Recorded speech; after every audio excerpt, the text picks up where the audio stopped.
For one woman in Nashville with a complex birth defect, adversity is just part of her everyday life. After moving to the Music City, Amy Bream joined a local gym where she not only gained a new perspective, but a new purpose. Fox 17 sports director Jill Jelnick has her story. Amy Bream doesn't take very many days off.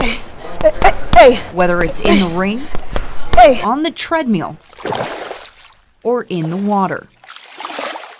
The Nike-sponsored athlete is always busy training. And right now, she's getting ready for her third consecutive CrossFit Games. One more big push!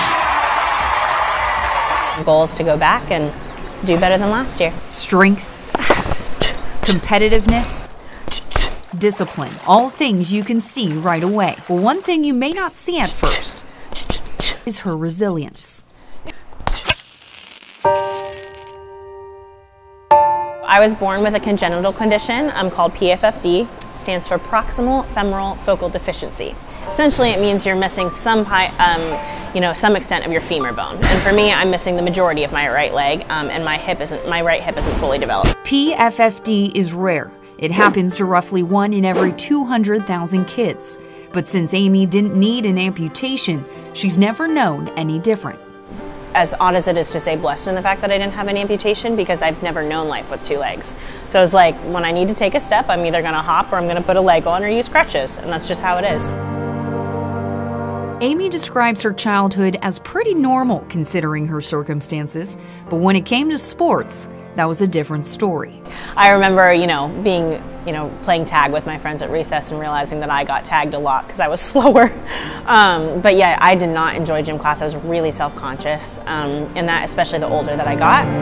Growing up in a small town in Pennsylvania, Amy didn't see amputees every day.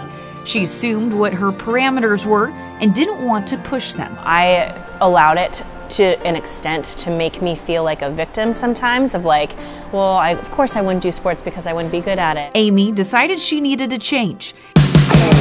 And guided by her love for music, she moved to Nashville in 2014, the first of many steps in pushing those parameters. Her next step? Joining Title Boxing Gym. So it was all very, very new, and of course I didn't start it with any specific goal in mind other than I don't like my lack of confidence and I want to change that. That change started with a new prosthesis and shedding an old layer. Growing up, I had always gotten a foam cover over top of it to try to hide and blend it in as much as possible. And I decided to get a new prosthesis. It was time to get that made here. So it was just one of those, like, let's just go for it. Like, tell me what I need to do to be active.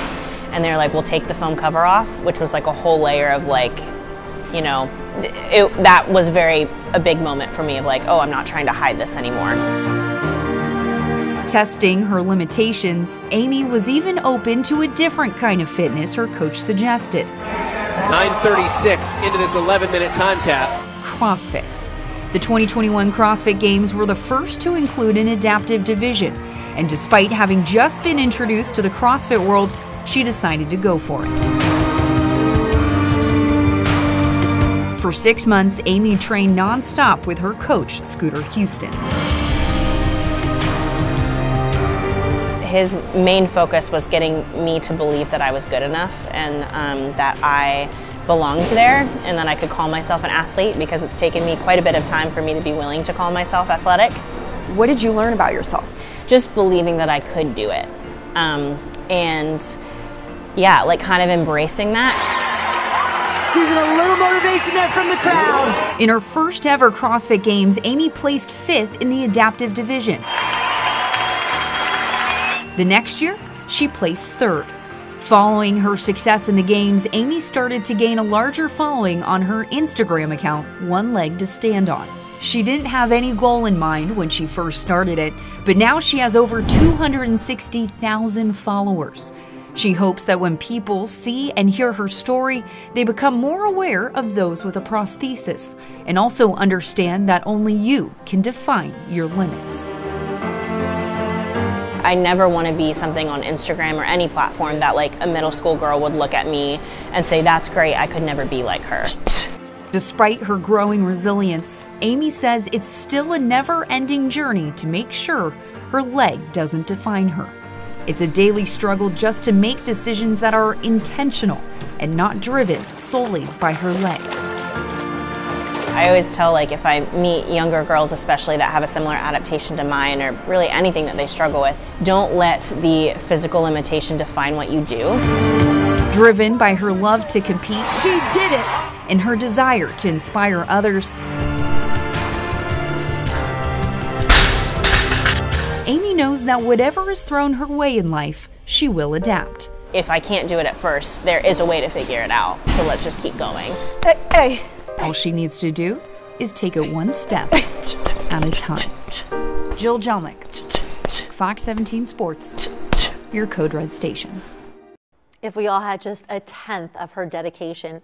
Now, Amy just wrapped up qualifying for the CrossFit Games and now is waiting to hear back to see if she qualified for her third straight year. I'm sure she will. She continues to coach adaptive and non-adaptive athletes through her online program. And for more information on that, you can visit fox17.com.